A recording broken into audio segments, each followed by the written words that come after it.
Welcome my YouTube channel Kanhaiya classes.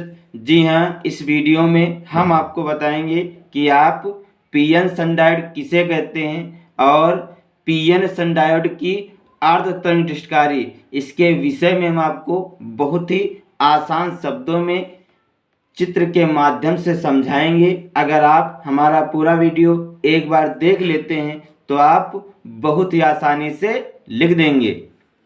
तो सबसे पहले हेडिंग डालेंगे पीएन सन डायोड। अब इसमें लिखेंगे जब एक पी प्रकार के अर्धचालक क्रिस्टल को किसी विशेष विधि द्वारा एन प्रकार के अर्धचालक क्रिस्टल के साथ जोड़ दिया जाता है तो जिस स्थान पर क्रिस्टल एक दूसरे से जुड़ते हैं वह संधि कहलाती है। इस संयोजन के वैद्युलक्षण डायोड वाल्व की भांति होते हैं, अतः इस संयोजन को पीएन सन डायोड कहते हैं।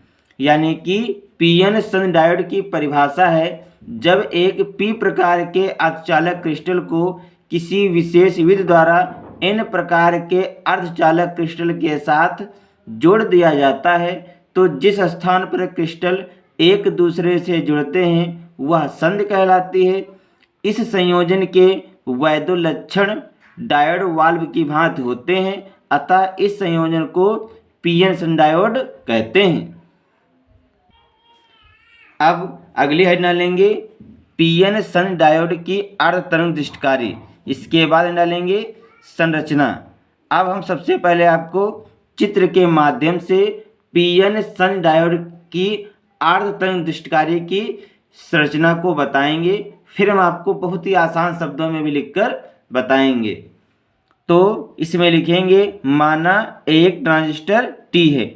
माना एक ट्रांजिस्टर टी है जिसमें दो कुंडली हैं। प्राथमिक कुंडली के सिरों के मध्य निवेशीय उड़ता को जोड़ा जाता है और द्वितीय कुंडली में संधि डायोड डी और लोड प्रतिरोध आरएल जुड़ा होता है। लोड प्रतिरोध आरएल के सिरों के मध्य निर्गत वोल्टता या निर्गत विभव प्राप्त किया जाता है। अब हम आपको बताएंगे कि आप किस प्रकार से लिखेंगे। तो इसमें लिखेंगे माना एक ट्रांजिस्टर टी है जिसमें दो कुंडली हैं। प्राथमिक कुंडली के सिरों के मध्य निवेशीय उड़ता लगाया जाता है और द्वितीय कुंडली में संधि डायोड डी और लोड प्रतिरोध आरएल जुड़ा होता है। लोड प्रतिरोध सिरों के मध्य निर्गत विभव प्राप्त किया जाता है। तो इस वीडियो में हमने आपको चित्र के माध्यम से बताया है कि आप पीएन सन डायोड की अर्ध तरंग दृष्टिकारी की संरचना को कैसे लिखेंगे। अब हम जो ये चित्र है इसी चित्र के माध्यम से आपको बताएंगे कि आप पीएन सन डायोड की अर्ध तरंग दृष्टिकारी की कार्यविधि को कैसे लिखेंगे। तो आप ध्यान से चित्र में देखिए, जो ए सिरा है इसको हम प्लस मानेंगे पहले धनात्मक, और जो बी सिरा इसको मानेंगे ऋणात्मक। तो इसमें लिखेंगे प्रथम अर्ध चक्र में द्वितीय कुंडली में ए सिरा धनात्मक विभव पर होता है और बी सिरा ऋणात्मक विभव पर होता है, जिससे संधि डायोड डी अग्रमित होता है और लोड प्रतिरोध आरएल में धारा प्रवाहित होने लगती है, जिससे निर्गत दृष्टि विभव प्राप्त होता है।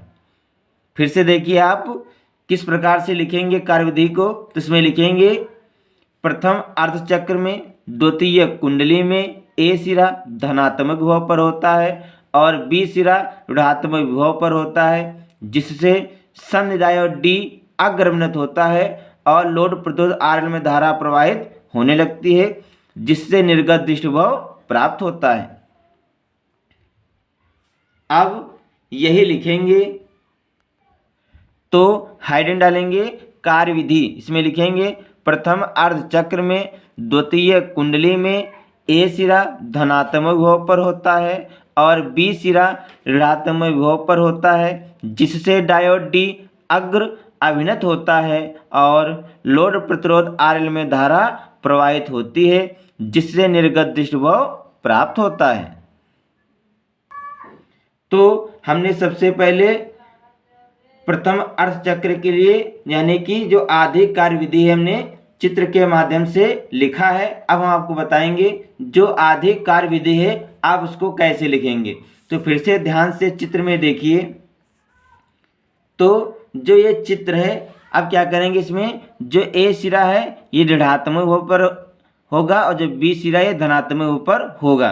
तो आप कैसे लिखेंगे, अब लिखेंगे द्वितीय अर्धचक्र में द्वितीय कुंडली में बी सिरा धनात्मक भाव पर होता है और ए सिरा ऋणात्मक भाव पर होता है, जिससे सनडायोड डी पश्चभिन्नत होता है और लोड प्रतिरोध आर में धारा प्रवाहित नहीं होती है, जिससे निर्गत विभव प्राप्त नहीं होता है।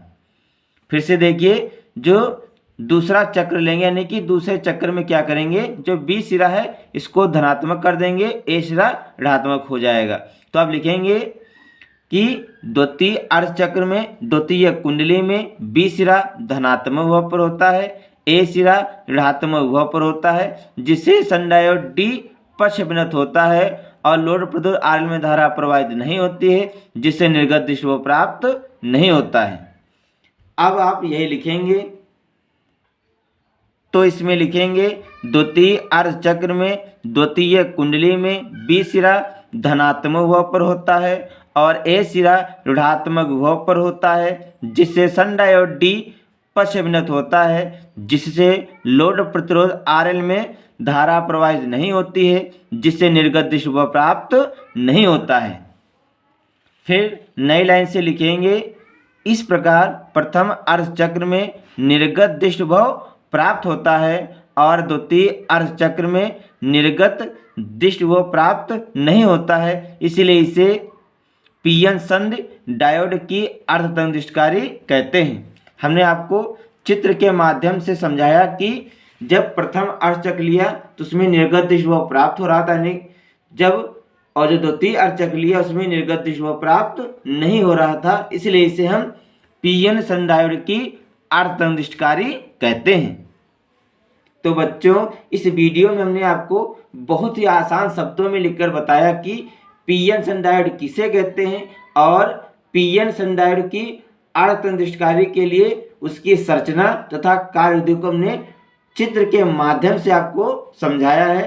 तो बच्चों, आज के वीडियो में इतना ही। मिलते हैं अगले वीडियो में नए टॉपिक के साथ। तब तक के लिए जय हिंद, जय भारत।